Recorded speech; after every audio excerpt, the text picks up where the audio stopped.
to those of you who are joining today for the sixth iteration of the Learning Lab, co-hosted by IFHP and VDM, the International Federation for Housing and Planning, and the Verein Deltametropool, or the Deltametropolis Association. This is a series of learning labs that we've been conducting here in 2025 with a focus on cross-border collaboration. Today's learning lab, as of the 24th of September, is on housing policies and socioeconomic inequality. We are recording this lab so everyone knows that. This is the sixth learning lab out of 8 that we'll be conducting this year. Today I am your moderator, Regitze Hess. I am from IFHP. We have, but we will certainly be joined by voices from VDM, and IFHP and VDM are basically collaborators on this throughout, so we're a joint voice. And today we have 2 speakers lined up for you to start the conversation. We have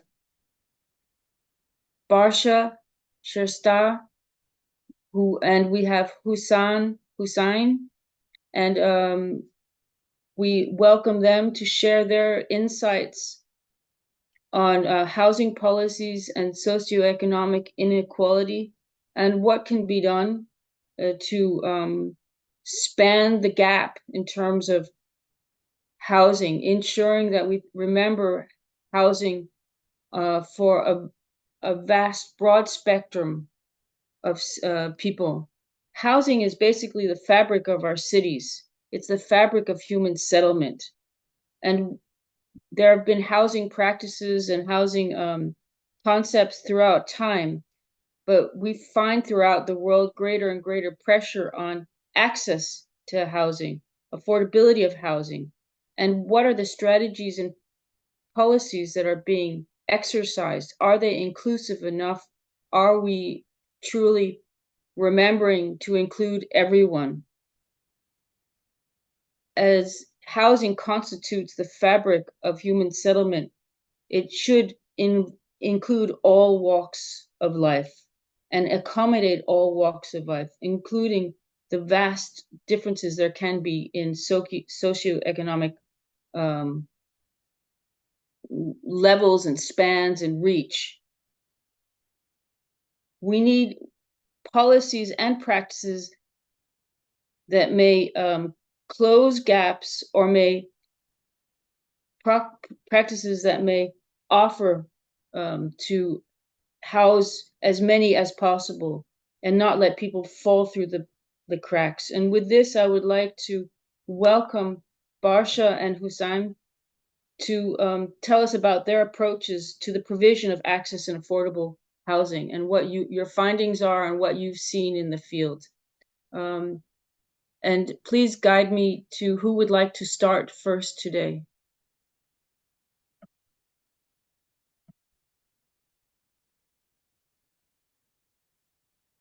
For me, that's totally fine. Whoever Barsha wants to start, if you want to start, that's okay. Unless you have a program for that, Eva. I don't know. Well, I think we'll seize the moment and invite Husam Husain, who's editor-in-chief of the Journal of Mediterranean Cities, leading dialogues about sustainable urban living in various fora, but here he will offer us some insight on Mediterranean context, as I understand it correctly. So Husain, the floor is yours. We welcome you. Great. Thank you so much. Thanks for the introduction and thanks for the invitation. I think this is a very, very important platform, to be honest, because we need more people to connect and build something together. And I think this is the prime aim after, of course, with the effort of conducting these 8 sessions and more events. So actually, it's my presentation is about My experience in Cairo, Egypt. I actually joined the German university. I was invited to the German university in Cairo, where I currently work since 2018. And funny because housing was never an interest to me before that. But once I arrived to Cairo the second day, Cairo kicked me into the context and told me this is where you have to actually do your studies because they actually face a crisis in terms of affordability, social, economic, and all of these aspects associated to housing and the well-being of people actually. So I will share some of my studies and some facts and raise so many questions because it's not me here presenting answers, to be honest. I will just present to you whatever I have on this topic, and I hope we can build something together. So as I said, I'm currently affiliated with the German University in Cairo, Architecture and Urban Design program.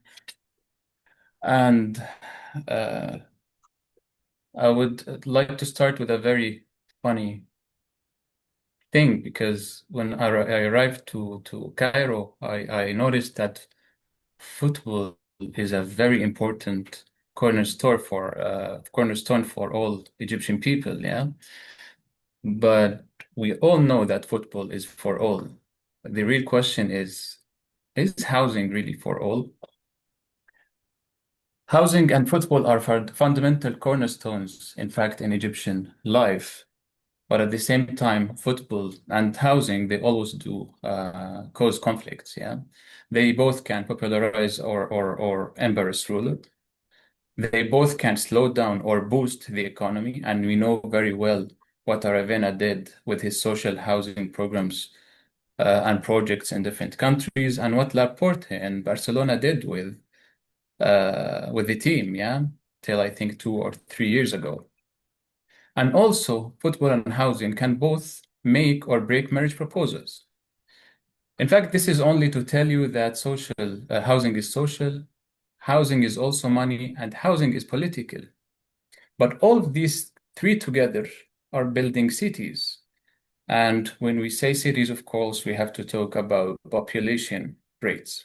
We all know that population in all urban areas around the world now exceeded 50%, and it's projected to increase to 70% by the year 2050. And of course, this is how social classes actually started, yeah, because urbanization is a mirror of class inequality in our societies, and we see these images all over the world. Yeah, we know how these images and satellite photos and how the fabric actually represent communities. And that's why so many different organizations, associations, institutes try to develop sort of strategies and goals to achieve it. For example, the goals of the SDGs, yeah, and the goals for the initiated by the Union for the Mediterranean for their action plan 2040. And even if we, of course, all of these goals in front of us are associated in a way or another with housing, but maybe some of them are more associated, like no poverty. We need people to eat, and that's very important. Affordability in terms of housing or energy or any sort of important and basic maybe life needs, yeah. Reduce inequalities and sustainable communities. On the other side, of course, the Union for Mediterranean, they have also some goals and objectives to have good social connection with people, to work on urban development, and so on. This tells us that everyone is working towards justice. And when you speak about people, it's more of social and economics justice. And we know the pillars of the dimensions for spatial inequalities, where one of them is actually the adequate housing, and for which the UN Habitat, they also initiated the 7 aspects for the uh, affordable or adequate housing. They're all important equally, but maybe we always focus more on affordability because this is what people actually want. They just want to live in peace. They want to afford their everyday living expenses, yeah. So we try to focus on this always, but we noted that there are more than these aspects that we actually need to look into, yeah. If we speak about affordability, even in the European context, yeah, so in the reference to the UN Habitat, they said that if you spend more than 30% of your income, then this is not considered affordable. If you look at some facts, 25% of European tenants pay rent price over 40% of their income, so that's not affordable. 21.7 of low-income population live in unlivable conditions. 50 million households in the EU are experiencing energy poverty. 15% of low-income households don't even have basic sanitary facilities. And throughout Europe, housing prices rose 70%, 7% during 2022 for different reasons, probably also because of COVID, yeah? On another context, Americans on average buy housing 4 times their income. That's not affordable, we can agree. And now going to Egypt, on average, they buy housing 7 times their income. Let's look at these two beautiful maps. On the left side, Cairo map in Egypt back in the 1980s. On the right side, on the 2020, I think I took this image 2022 or so, we can see huge difference of the way the city is actually growing. On the left side, we can see that the delta is still there, very beautiful, yeah, green and so on.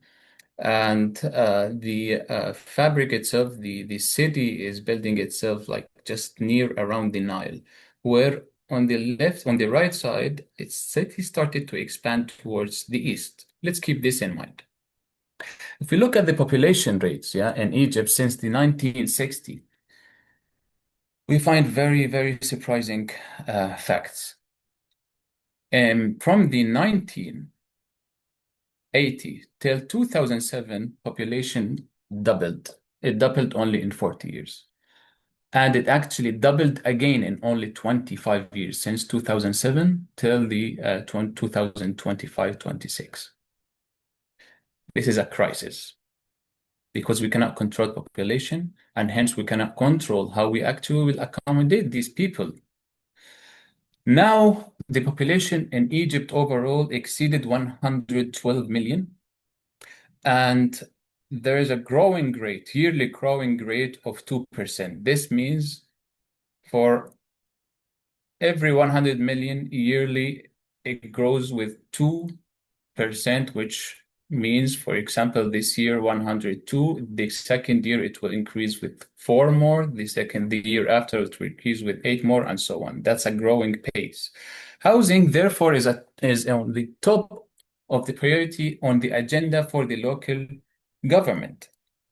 If we look, sorry, I will be presenting some texts in Arabic, but I translate in English. All the prime ministers, either for housing or the ministers of housing or the prime ministers for Egypt over the years, they always agree that we need more units, and they agree that we need on average 500,000 units every year to accommodate the growing population. And therefore, they start to initiate social programs, yeah.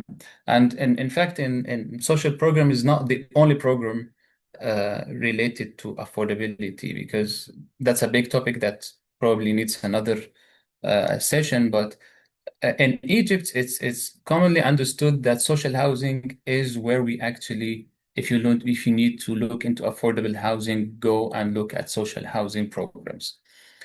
But there are problems here. They need 500,000 units every year, but what they're actually producing is only 200,000 units. I'll just present to you one of the programs. I will translate the most important things. That this is a social program presented in 2023 by the government. That's like a call, yeah, that we opened. There is a new program, new social housing program. They call it also the youth housing, addressing young people. And so they open these calls where they have, for example, the in this part, the prices and the areas. And down there are the conditions for people to apply, like, are you eligible or no? What's surprising here is if we look at the prices, this says that the unit's price start at 168,000 Egyptian pound to 270,000 Egyptian pound. And that's like an average around 4,000 euro. That's the price of the unit. You may say that, whoa, I can get an apartment for 4,000 euro. That's amazing. That's so affordable, right? And that's what I thought at the beginning. Like, okay, well, I can afford 4,000 euro to buy an apartment, which is like from 80 to 150 meters square. Amazing. But then if you look at the conditions down there, you find number 4, it says that the applicant monthly income shall not be more than 4,750 Egyptian pound. And that's around 80 euro. And then we can all assume that if my monthly income is 80 euro, I cannot afford to buy an apartment for 4,000 euro. And that's the second problem. The affordable is actually not affordable.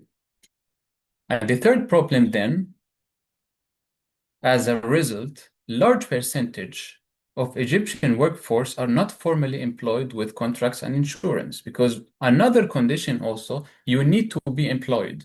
You need to have a formal contract, and you need to be also with social insurance and so on in order to apply and get an apartment.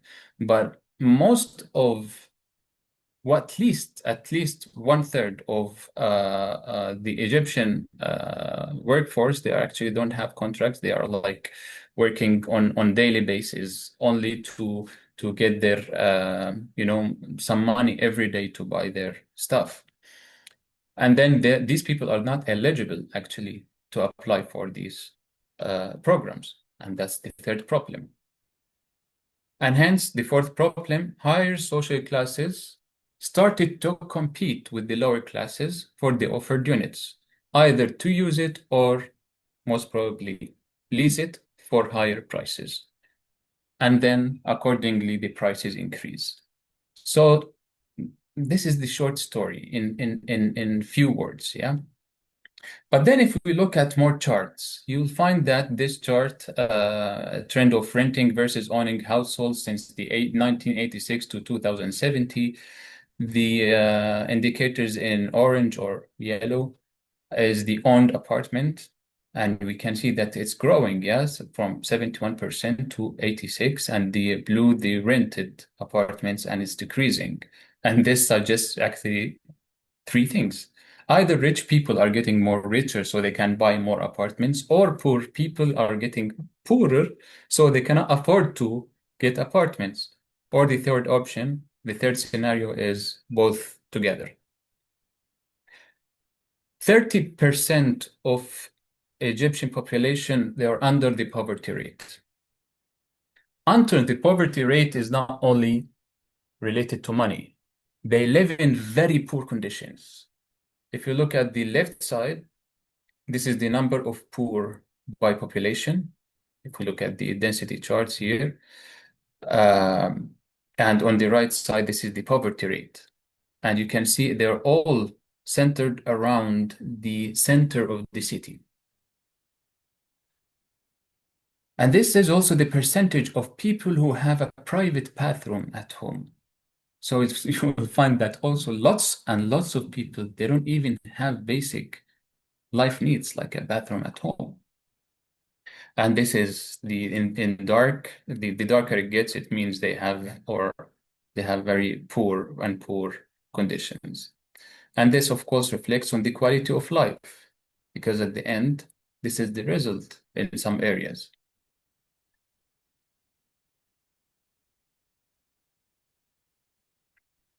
And because of that, in 2018, Cairo scored number one. It ranked number one for the most polluted city in the world. The need for real actions raise here, real social housing programs. And the government, so they started to initiate and produce and present more social programs, more and more social programs in different areas. Some of them for youth, some of them for mid-income, some of them for poor people, yeah, under the poverty line, and so on. And sometimes they only offer the units for the construction price only, meaning like you only pay up to 25,000 Egyptian pounds. And they started to produce more. But this time, developers and investors appeared. And I mean, this was a very changing a change in the scenario of how we develop housing actually in Egypt, because when investors started to invest or take place also to produce units, they have seen it as a potential on another level, and there started the concept of the commodification. If you look again at the map of Cairo, I would say like back until the 90s, Cairo was growing, as you can see, towards a city here called Ismailia. Um, and for a very basic reason. There was a small canal of water connecting the Suez Canal to the Nile. So people were actually just by nature building their houses, and the city was growing all along the very teeny tiny canal. However, nowadays, since maybe 15 years ago, the vision changed and the city started to grow towards Suez City. Why Suez City? Because Suez City is the intersection to the world, yeah, because of the Suez Canal, of course. So the economic perspective appeared now, where the country started to focus more on the economy, how to connect with the trading route, because this Suez Canal is actually connecting the whole Mediterranean region to East Asia and further, of course. So they started to focus on this, and accordingly, they started to build all of their new developments towards Suez City. And then only 10 years ago, they started building, and now it's under construction, almost done, the new capital of Cairo. They call it the new administrative capital of Cairo, where all the administrative bodies of the country will move into this capital. And you can see like it's like 35 to 40 kilometers away from the old Cairo center. And all of the new developments actually started to grow towards east. The government aim was actually to balance local and external connections, and of course, some profit, yeah, economic return. The real estate saw it as a chance to get more money. And of course, we know this very well. Flow of money means rapid response. And this is the real meaning of having this turn into housing turning into commodity. I will just give you a very, very small example. I don't know if you see my the cursor here where I'm pointing. This is the German university in Cairo where I actually work. In 2023, this land on the right side here was actually just desert, was empty. I will try to open a pointer option. Maybe you will see better. Yeah. Surprisingly, in 2024, a new fabric appeared. And the reason was, okay, the government announcing that we need developers. We have this land. You have 6 months to build everything. Otherwise, we take the lands back. And of course, who would get into this? The developers, not the small ones, the developers that actually have good money. They can immediately start building without thinking, invest their money into building these houses. But this is not for the low income. This is for a mid and high income. This accelerated the image of the modern versus the old, because this is the new vision nowadays of Cairo. They want to have everything being modern, turning this old Cairo into a new city. But of course, they cannot build it over the ruins of the old city. I'm saying ruins, it's not ruins, but actually, when we look at both images, you would think that these are ruins. Yeah, this is like demolished or not. This is real. This is where actually people live in the center of Cairo. And this is, in fact, maybe it's not a real image of Cairo, but this is how they want Cairo to be. And that's why they are expanding their city of Cairo, the city of Cairo, away from the center. So now we have literally two Cairos, the one we see on the left and the one we see on the right. And as a result, this widened the gap between social classes. Even in the modern cities, and this caused urban and social voids. I will give you a very small example as well. We see in front of us a beautiful fabric. I say beautiful in the way understood in Northern African context. This is considered a beautiful or a very well arranged and designed fabric. What you don't actually see here is all of these dashed are gated compounds. So that's one gated compound, 2, 3, 4, 5, 6, 7, 8, 9, 10, 11. So each of these are gated compounds.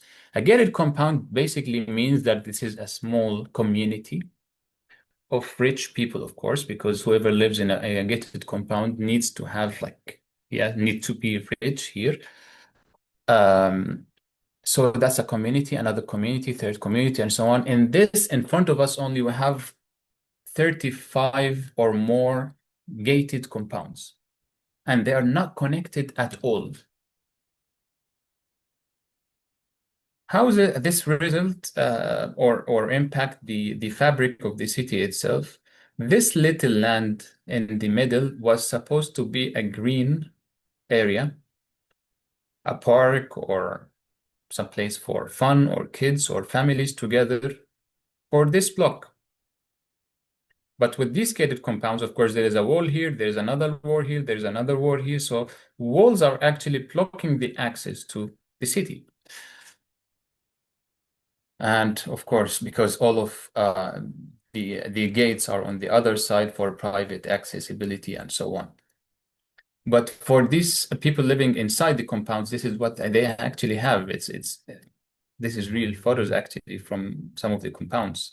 This is what they actually have. They don't need to get out. But who's affected? The people outside, like the mid and average income people. And this is the conditions they have. And this is near the compounds.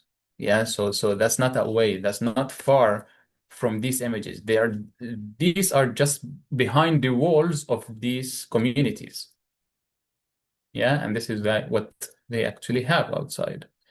And you will see lots of incomplete construction and waste of resources because of that. Very wide empty streets. This is what also have. And well, that's the informal areas in the center.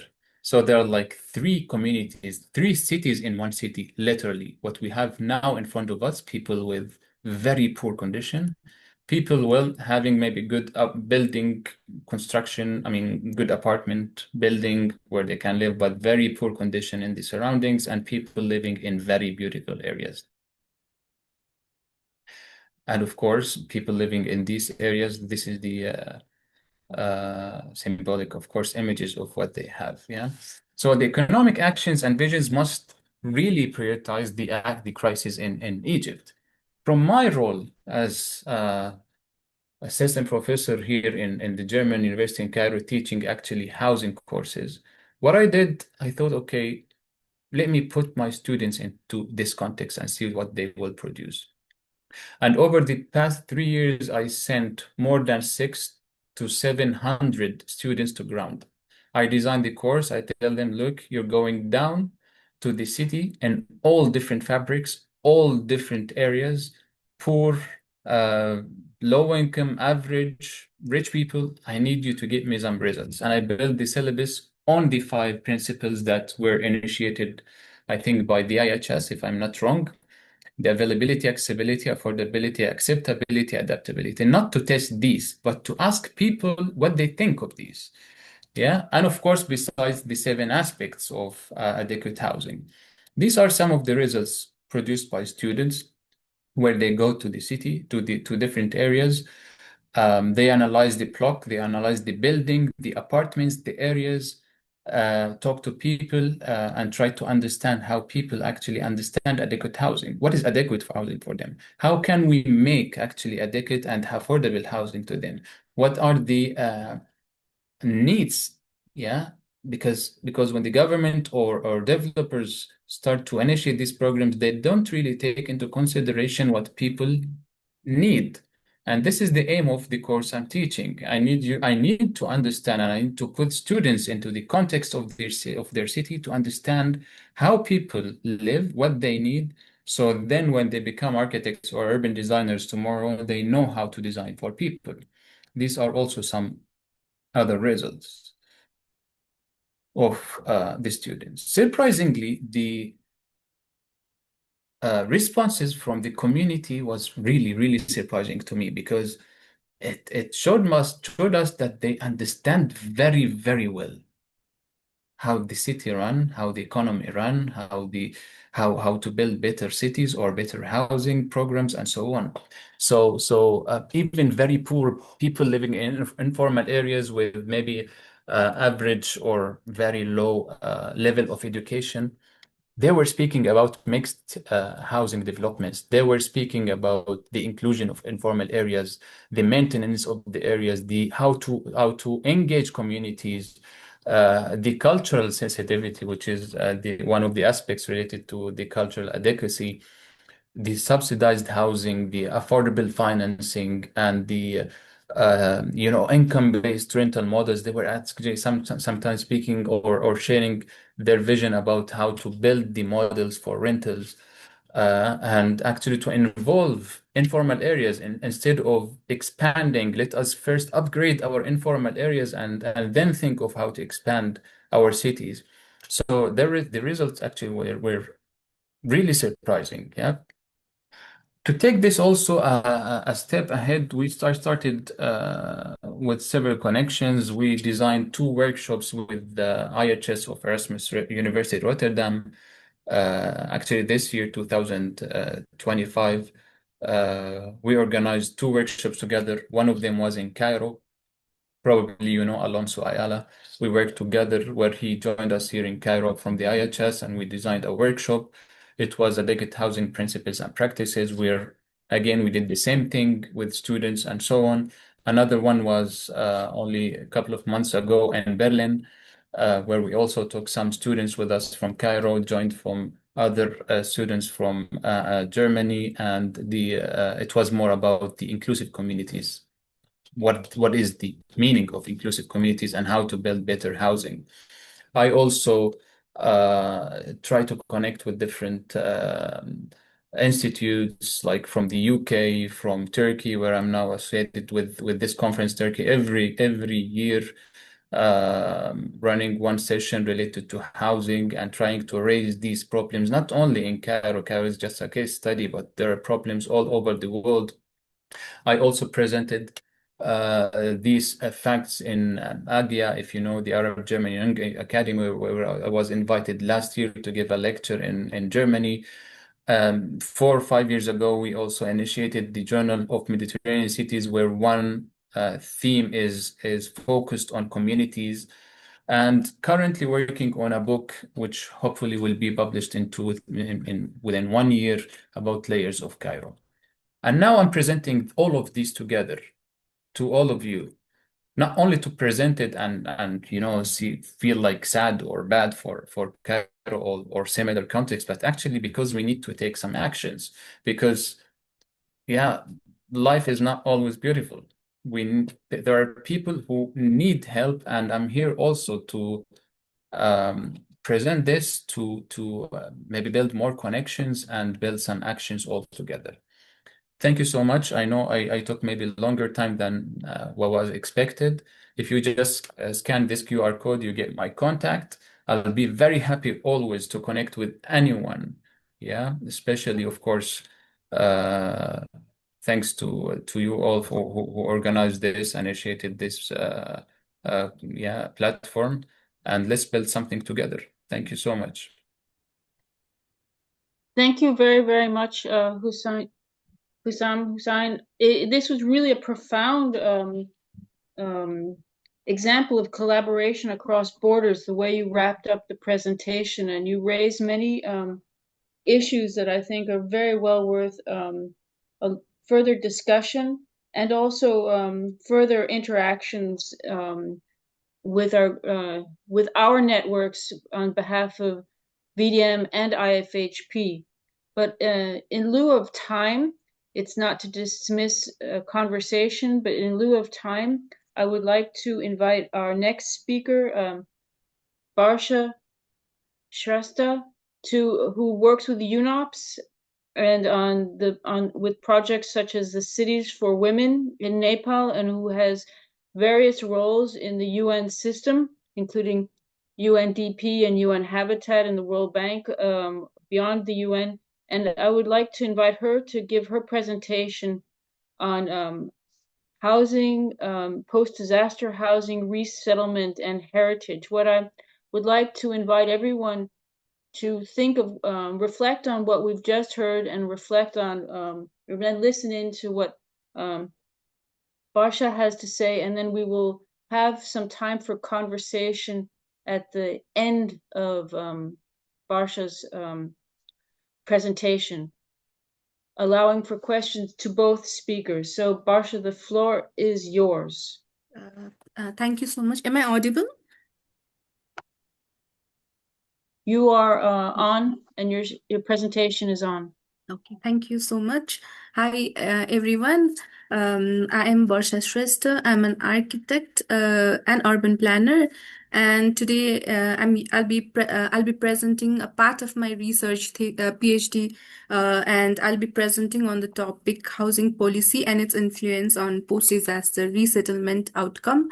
So the displacement, as we all know, the displacement due to disaster is larger than conflict. Around 45.8 million people are displaced by disaster in 2024, out of total 65.8 million displacements. And so in the chart here towards my right here shows the increasing trend of displacement due to disaster, which was highest in the year 2024. And Nepal is so talking about Nepal. So I'll be presenting a case of Nepal, which lies in between two countries, India and China. And so it is one of the most disaster-prone countries in the world, 11th in earthquake, 4th in climate change, and 30th in flood. So I'll be presenting a case which were after the Gorkha earthquake of 2015 of 7.8 magnitude in Nepal, which rendered homeless to more than 22,000 households in Nepal, and more than 4,700 people required resettlement. So the earthquake in Nepal, so earthquake is not the earthquake. So the chart here shows the earthquake history in Nepal. So the major earthquake was happened in 2034 and after that we had a big earthquake in 2015, the Gorkha earthquake, which I'll be presenting a case, and the recent one in 2023. And resettlement planning as defined as planned, assisted, and permanent relocation of the displaced population. So in Nepal, after the 2015 Gorkha earthquake, so the government of Nepal carried out resettlement using the approach of integrated settlement, which was done after the successful implementation of the concentrated rural settlement in China. In Nepal, it was done either by the reclustering or relocation of the settlement, and it was done either by the government-led approach, community-led, and the donor-led approaches. So in Nepal, we had like huge investment in this integrated settlement. Here we can see the pictures here, and we also had policy provisions in place. But what we found is that many studies and also the newspaper reported that people are not willing to move into these resettlement sites, mainly because of the socio-cultural inadequacy and also the thermal comfort related to these settlements. So in my study, out of the three research questions, one is I studied the influence of the existing policy provision on the success of these resettlement sites. And so the research was done using different methods like interviews with the households and with the stakeholders involved in the resettlement planning. Also, ethnographic study was done was conducted along with the cognitive modification mapping and household survey, and also the thermal measurement was done in the site. And for the study, so the study was a longitudinal research. So I did a study in 8 point of time in each 6 month. So the study was assessed. The outcome was measured using household satisfaction, residential as a metric to measure the outcome. So if we see the two case study sites, they are two unique cases. If like we had two resettlement site. One is the Pani Pokhari integrated settlement and the Jilu integrated settlement. So both the settlements, they are located in the same municipality but different wards. And one of the settlement, which is Pani Pokhari, it was developed for a very indigenous Thami community, which is like negligible in the cultural landscape of the Nepal. And the other one is the Brahmin community, which is very privileged community, the privileged community. And so they are two distinct communities, and they were also located in two different altitude as well, despite being in the same municipality. So this is the picture of the Pani Pokhari integrated settlement, which was developed for a poor Thami community. And so it was developed using a top-down approach where the government designed their houses, did some prepared the prototype houses, and they gave it to the households.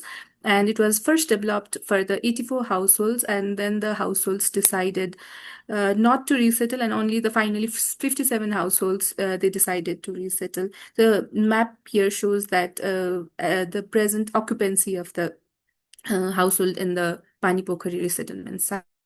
So these are the pictures of the pre-disaster houses and the post-disaster houses, the prototype houses provided to them.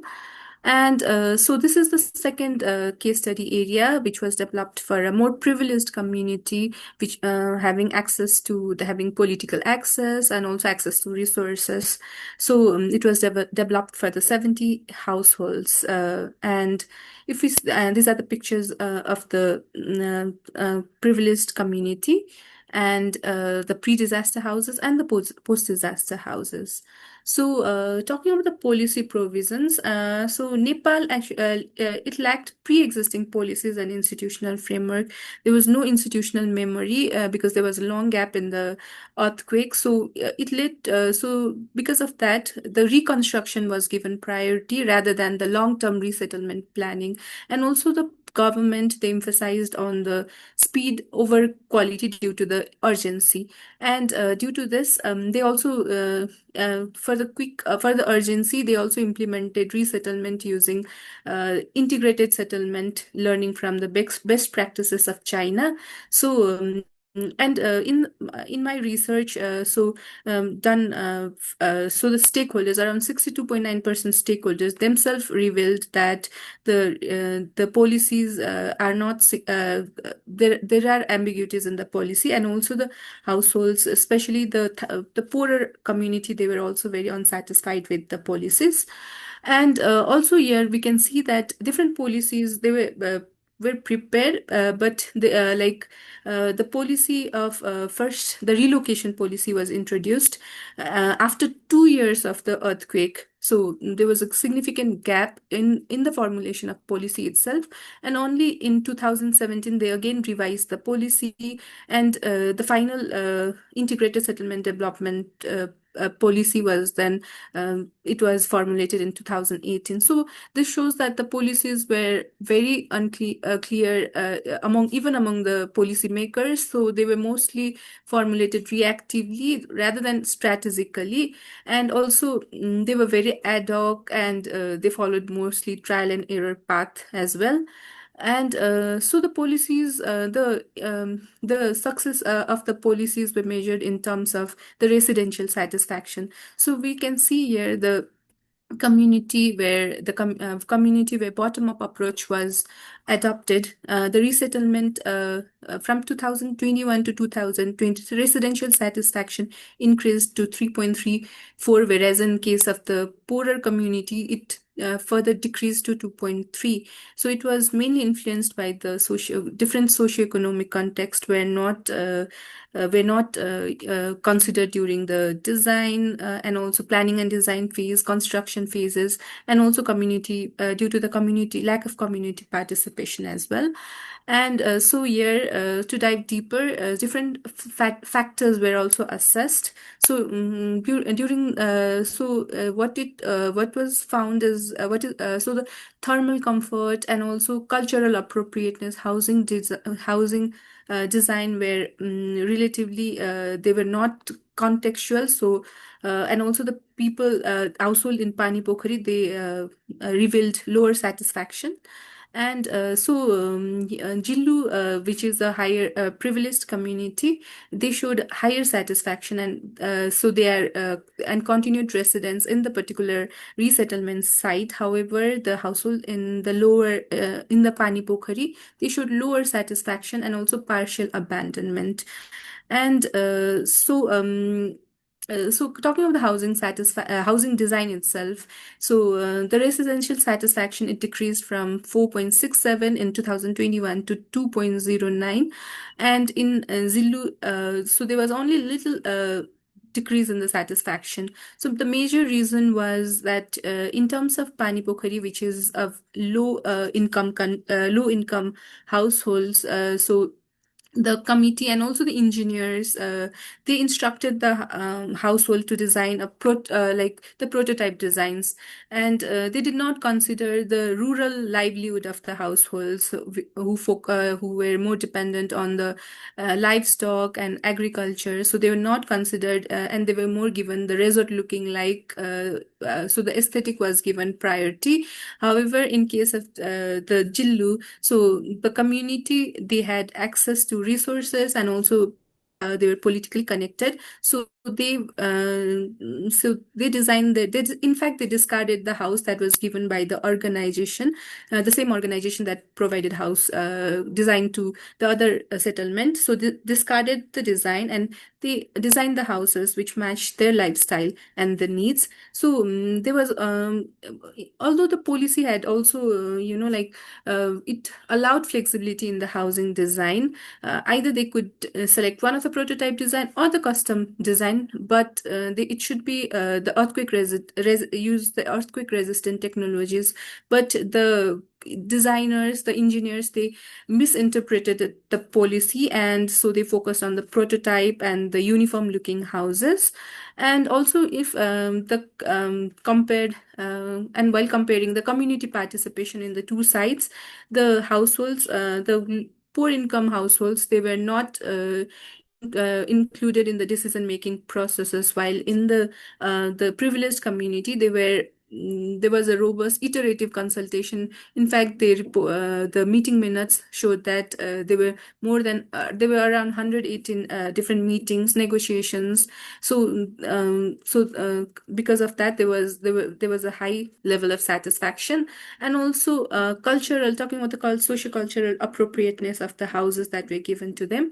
So since there were no community participation, they were not involved in the design processes, so their socio-cultural elements were not included in the design. So here in the picture, we can see that the open hearth is one of the major element for a Thami house, but this was not not included in the post resettlement houses. So which led them to modify their houses, adapt their houses. So But in case of the privileged community, they incorporated all the the cultural elements that were important to them, which led to higher satisfaction. And also thermal comfort was also found to be a very significant factor. The prototype houses, they did not they were they used same it was the same material, same technology was used for all the housing, and so it did not consider the thermal comfort. In fact, the corrugate CGI sheets that were used for the roofing of the houses, it made the room more cooled during the time of winter. So the residential satisfaction was decreased significantly in case of this Pani Pokhari resettlement sites. So the policies actually they failed to. Here in the picture we can see that although both the settlements are located in the same municipality, but they are located in a very different altitude as well. But the prototype houses, they did not consider the thermal comfort and also the varying sociocultural need of the households, and also the urbanization context. So learning from the best practices caused the government to embrace this universal solution, overlooking the diverse sociocultural geographic context and the local needs. And so for the successful resettlement. During the displacement phase, there is a strong desire for the people to resettle. There is a fear, trauma among the households, which made them to take the resettlement decisions. And once the households are resettled, and during the transition phase, the newness effect. There is still the newness effect of the houses, and also policy, but due to the policy and implementation gap, the residential satisfaction decreases, and in the normalization phase, there is decrease in there's fade of the fear as well, and also there is further decrease in the residential satisfaction if their built environment does not it fails to meet their needs. And if the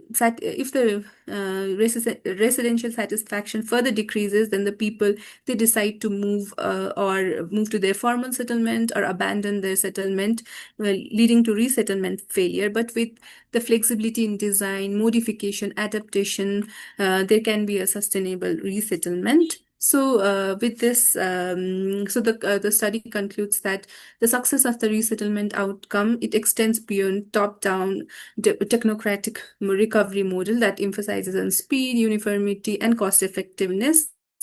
And also, the socio-economic variability emerged as a central factor, despite both sites were located in the same municipality, but we can see the difference in the residential satisfaction. So one size fits all resettlement model, it leads to dissatisfaction, and also formal policy provisions alone are insufficient.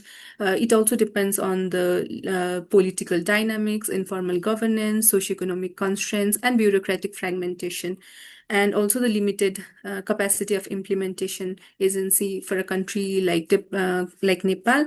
So this study concludes that there is a need to redefine the notion of building back better as more than only structural achievement, but it should be taken as a transformative opportunity, and must respect the local knowledge and empower the affected community while prioritizing long-term well-being rather than only short-term efficiency.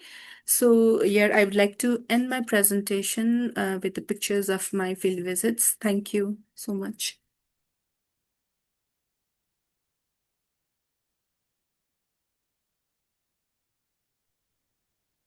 Barsha, thank you very, very much for your presentation. We have two nicely contrasting presentations today.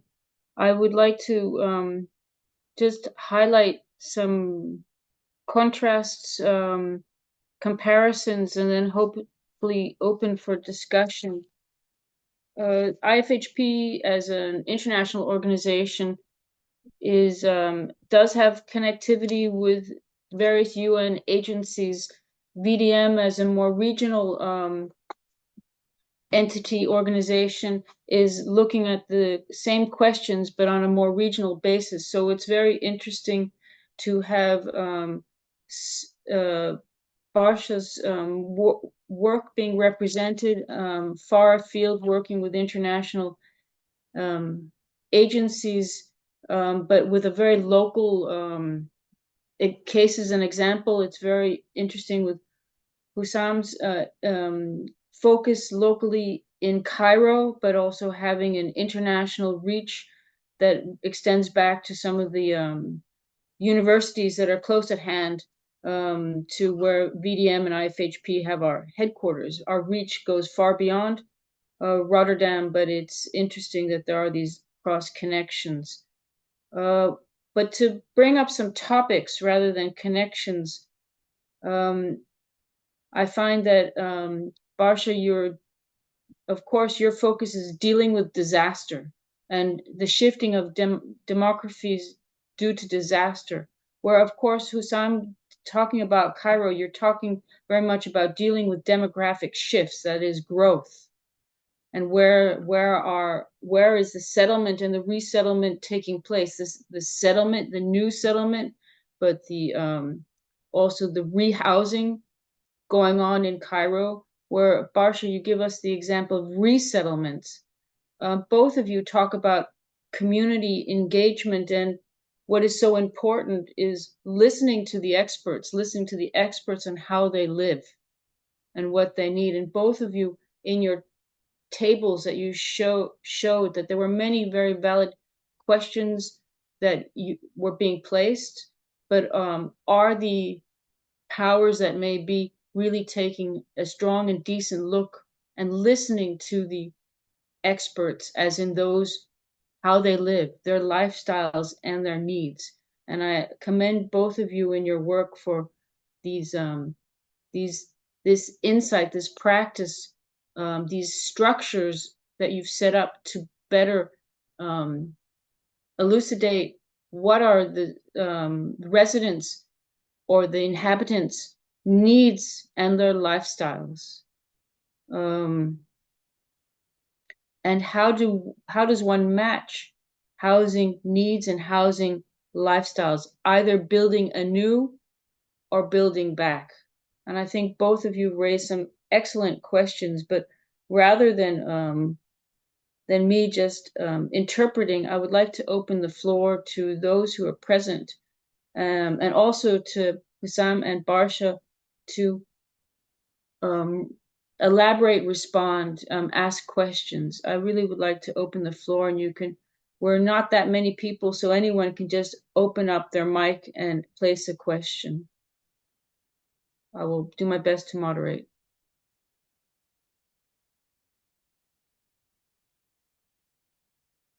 Well, I might start by asking if Husam and Barsha, if you have questions to each other, because I understand that you don't know each other, so this is also for you, you're learning about each other. No, not a real question, but I appreciate a lot the presentation of Barsha, because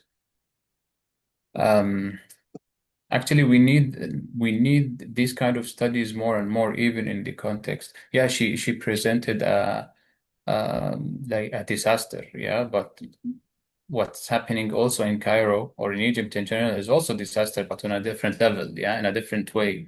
So they're both disasters, but in different ways. And actually, it's nice to see that researchers are looking into these aspects, because I also had I think he was a master student who I supervised his work like 2 years ago, and he looked exactly at Cairo from the perspective of Parsha, like the satisfaction, the rates, and what kind of aspects and what kind of indicators and what kind of dimensions we need to look into and how to get people into this. I think what Barsha and my presentation share is the role of community.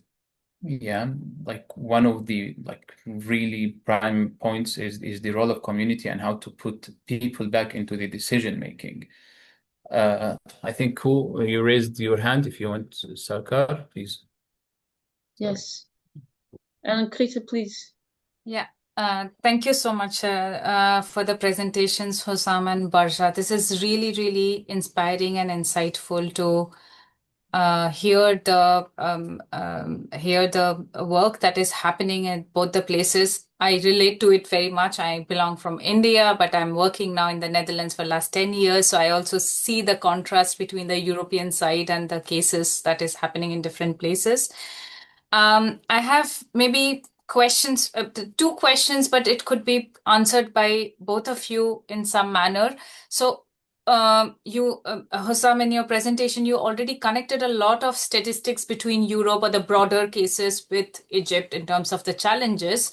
But are there any kind of interesting approaches or policies or something that you see from a global perspective which could be valuable for Cairo? Or in your case, Barsha, can you highlight some other contrasting context, but at the same time, certain housing policies or something, some inspiring work that could be valuable in your context?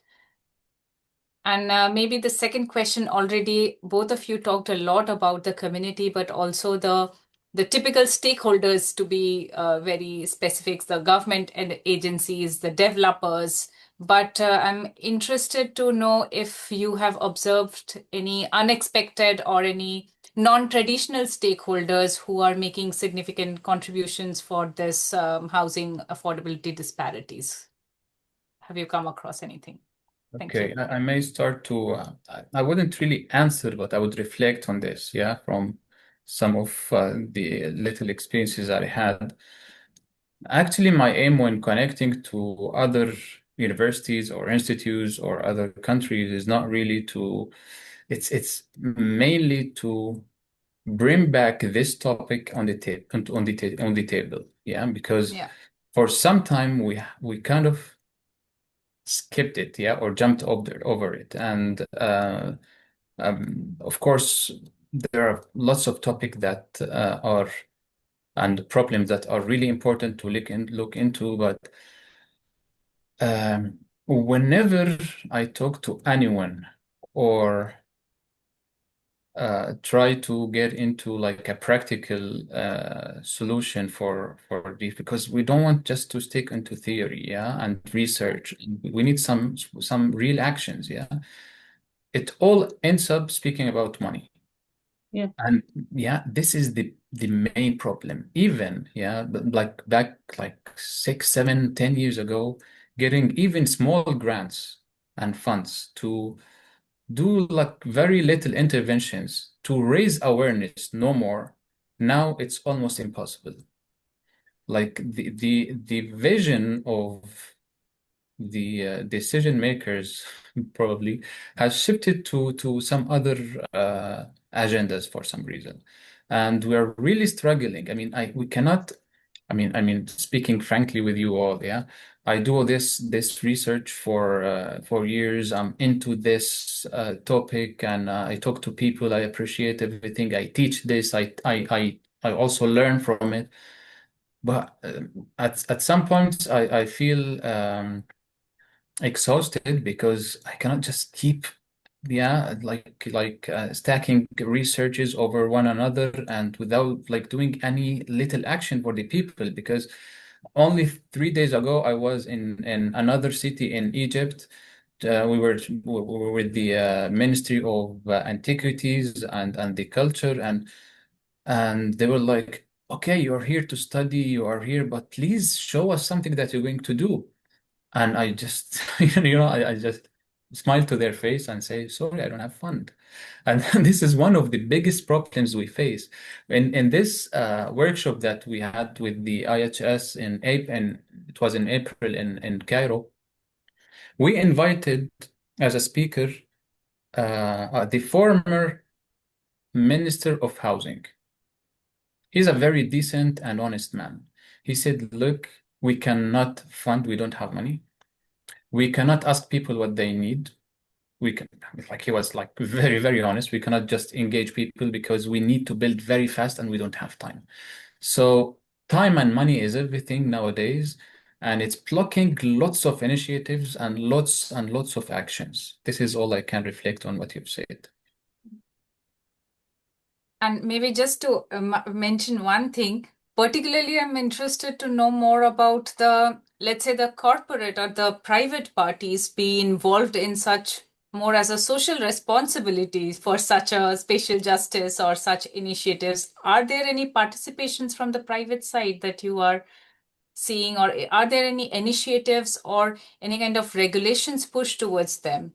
Yeah, there are a lot of, I may say sometimes individuals who formed like a small body to build or design by people participation and so on.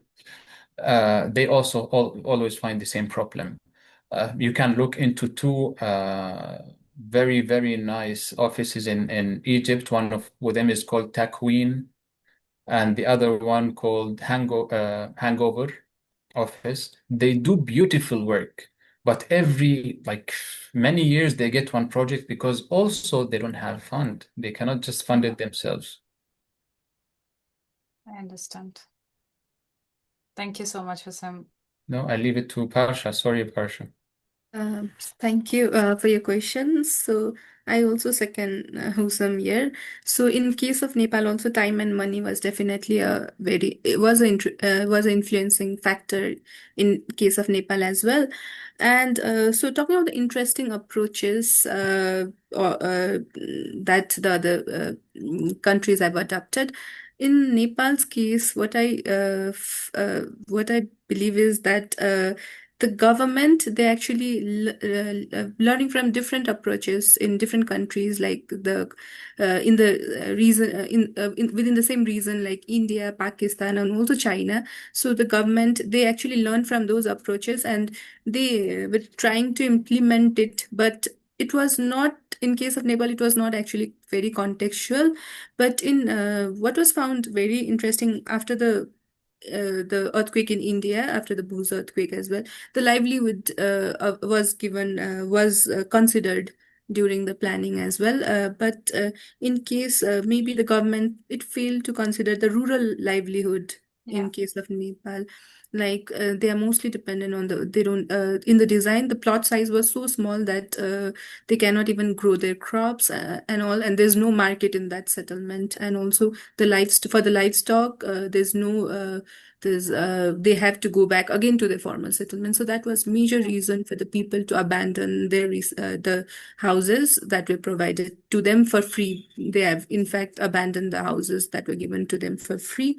And related to the second question about the different stakeholder, so in my study, what I found is like, since it was mostly the reconstruction was implemented by the federal government in Nepal. So it was done by a new institution was established. The National Reconstruction Authority for the Reconstruction was established. But the study found that there was the municipality, the local government had a very important role to play, because although the federal government was given the major role, but over a period of time, since the municipality, the local government is very close to the community, so the people, they had to reach to them for the recommendation, approval, and for everything, other processes. So the municipality's role was not considered during the planning of the resettlement, but they had a very important role, and also the user community role was also found to be very crucial, which was a very interesting finding in my research. Yeah, thank you. Yeah. Thank you so much. Thank you. Listening to your responses, of course, listening to the entire presentation, but listening to your responses, Husam, you point out to something that's crucial. It's the economic models that we need if we're going to pursue delivery of housing that's accessible. I'm not even going to talk about affordable, but that somehow is accessible. And I think this is a big topic that a lot of people don't really have enough time to discuss in fora like ours. It's probably being discussed in high-level fora, but then they're forgetting the conversation with those who are on the ground. I think there's some disparity there. Both of you probably have a closer experience, and I'm sure there's people in our audience today that have experiences. But another topic is this abandonment of housing when it is provided. And I'm wondering, Husam, if you have also some observations on this rapid rollout of housing in the context that your students have been studying. Are there cases of an abandonment of housing or housing that's not being occupied because the context isn't suitable, the price isn't suitable, and of course there's the lack of access because you were pointing out how it was too expensive for those who might need it. Yeah. Yeah, there are a big number of abandoned houses, units, if I may say. When I say units, because we focus more on apartment buildings rather than, single houses or villas. So we focus on multi-level families living in one building. Millions of units are abandoned across Cairo for several reasons. Yeah. One of these reasons actually is an old rental system in Cairo, which they actually literally call it the old rental system. Like this is how they translate it exactly in Arabic, the old rental system, for which they, like 100 or 150 years ago, people used to rent an apartment with permanent contract for lifelong contract for like a very, very like nothing, like £5 or £10, which maybe made something back then, but nowadays is nothing. Yeah. And they just leave it there because it's in very poor areas, very low quality areas. So they leave it behind and yeah, go somewhere else. Other reasons, well, for rich people, there's this, I don't know, law or policy or regulation that allows people to buy apartments or properties in general, or build properties like buildings. And as long as the building is actually under construction, you get to pay no taxes. Oh. Yeah, and that's like a really big problem because people start to think of tomorrow, okay, I will build now, it's only a structure, skeleton only. I will build the foundation, so it's up there. But I will not really finish the building. I'll leave it till the prices go up after 20, 30 years. And now they occupy some places in the city, but it's abandoned buildings. And that's why if you visit Cairo, you will see a lot of abandoned buildings. Other reasons related again to, of course, money, because people maybe upgraded their lifestyle and moved to other apartments, but they want to keep the other one for probably holiday or yeah, for the future and so on. So there are these mentalities that you will find literally millions of like locked apartments, nobody's living there. And the government cannot take these back. People don't want to rent them because nowadays rents are like very low. So why to rent it? And someone will come, a leaser will come and probably demolish this apartment from the inside or blah, blah, blah. And so I will leave it as it is. I wouldn't do anything with it. I will lock it and leave it. On the other hand, millions of people are looking for apartment and they don't have. So, these two opposite, like two sides of the coin that each one is looking on another direction. And it's really frustrating because there is no solution for this. You cannot just push people to sell their apartments or lease it. This is a problem and issue we see many places in the world, that housing not being occupied, housing in our lifetime, we're using vast amounts of resources, building new or rebuilding old, and then the housing is not being occupied. In some places because there's not a demand for the housing at the site. In other cases because of the speculation that is being noted. Or in other cases, again, of course, the housing not fulfilling the needs. Mm. And this is, of course, in some ways driving housing prices up if we're building so much and it's not being used properly. This is Yeah. Actually, also another very interesting reason, uh, particularly in Cairo, because as I showed you, the expansion to the outskirts of the city, to the outside, away from the center, is going really rapid and quick. Like the city literally expands like several tens of kilometers every year. And um, when you go out of the city, the more you go out, you will find more expensive and more fancy apartments and houses. And so, if I'm a rich person, I would this year buy an apartment, but this next year or 5 years later, I will find a more fancy apartment, a new expansion. So I would leave this behind and go to the next one.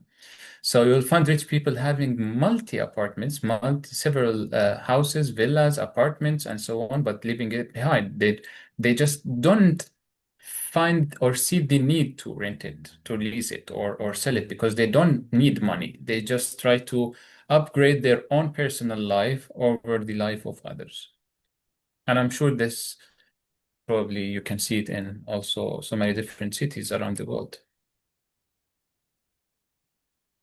I'd like to ask Barsha if you have some reflections on this, and if you told us you spoke of two different cases, those who were more privileged and those who were less privileged, and if there is any cases of the more privileged taking advantage that they've been rehoused in something that was an upgrade, and if they're playing the system. I mean, it's a bit of a brutal question, but are they somehow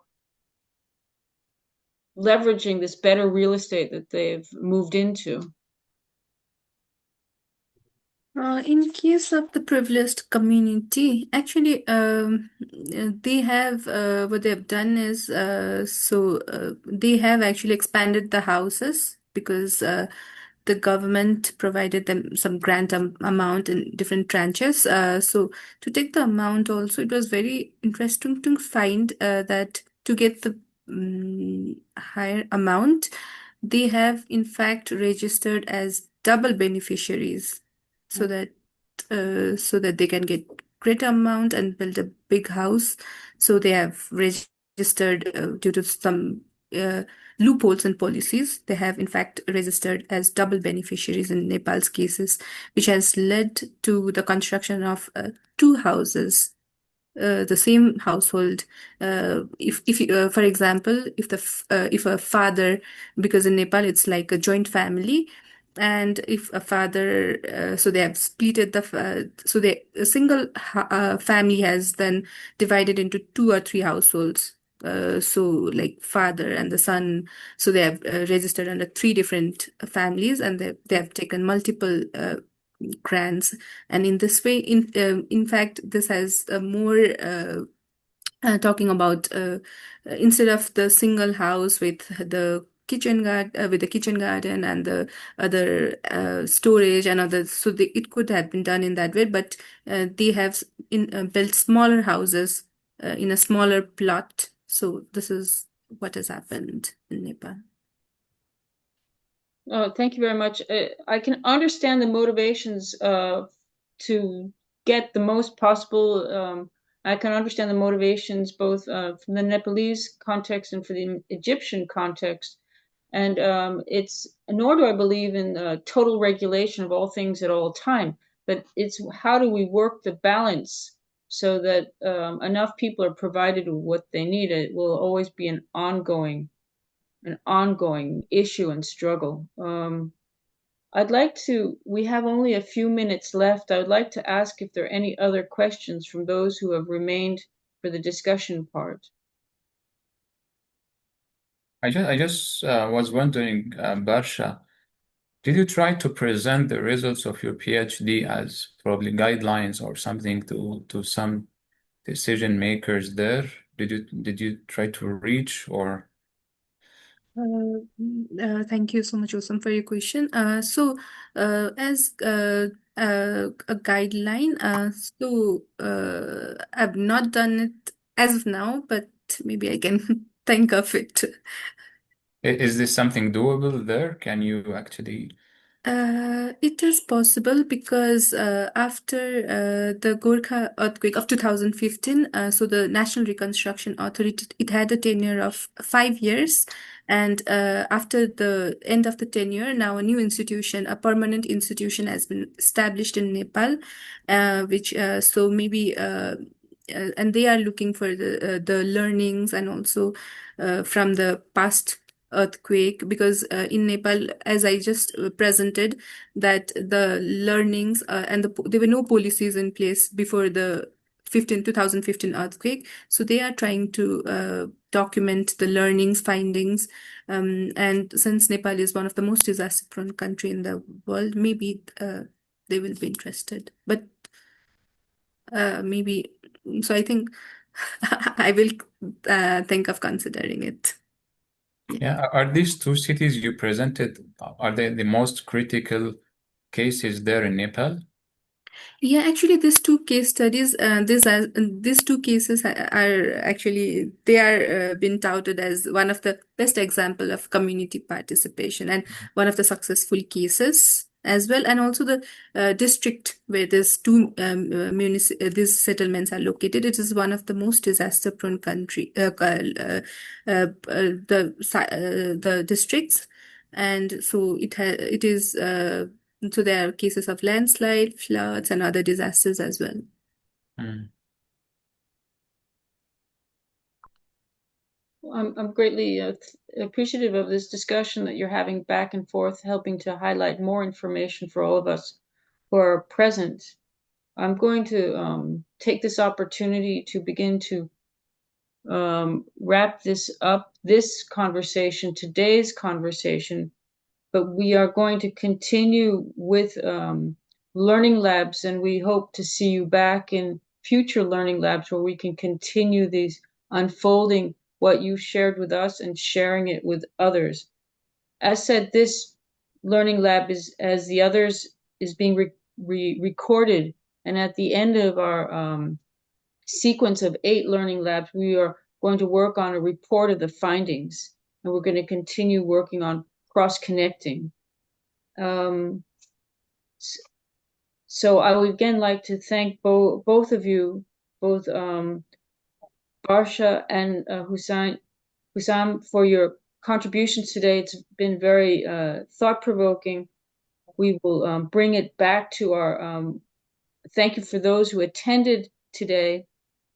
This information, we will bring it back to our networks, and we hope that this can help you with your networks.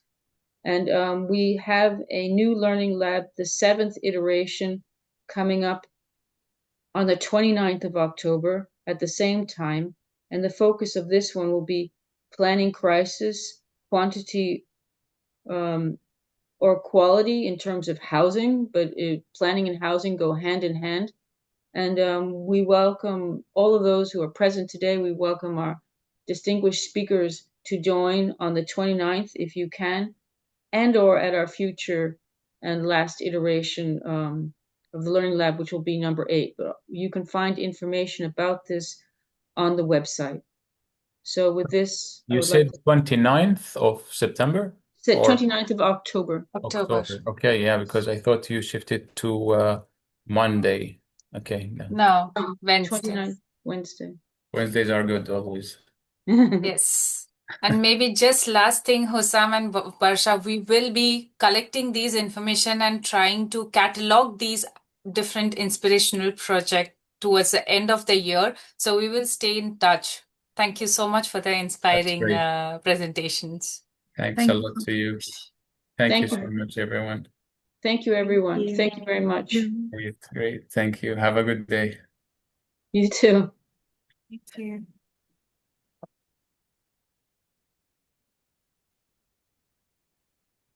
And we will now close recording.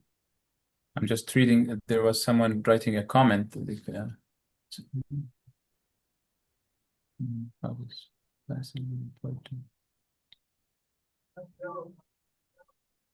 Yeah.